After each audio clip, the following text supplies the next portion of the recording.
Are films art, entertainment, or in between? Hello, I'm Jersey Hood. I can't answer this question. If I looked at the life of filmmaker Stanley Kubrick, whom to me is a genius, would partially answer this question.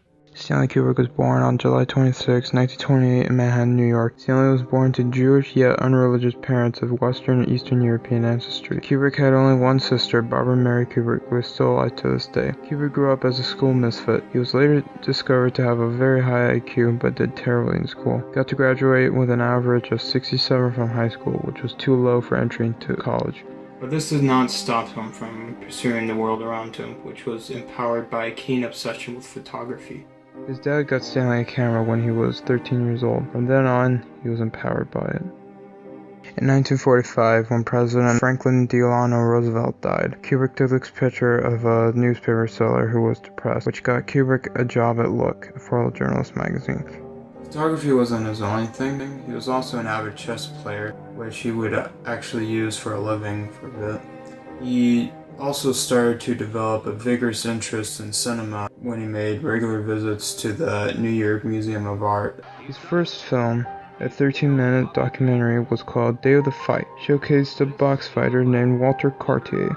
Kubrick would then make two more short docs, one called The Seafarers, a Sea Union training film, and Flying Padre, a film about a priest who travels across the world by airplane. In 1953, Kubrick made his first feature, Fear and Desire, which he used using his dad's money.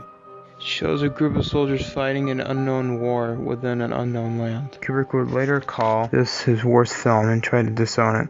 The film was liked by critics, yet did poorly at the box office. Nevertheless, this didn't stop Kubrick from continuing. In 1955, with a budget of $75,000, he went on to make Killer's Kiss, a mafia film in New York. Then, in 1956, Kubrick made his third feature, based on the book Clean Break by Lionel White. The film was called The Killing.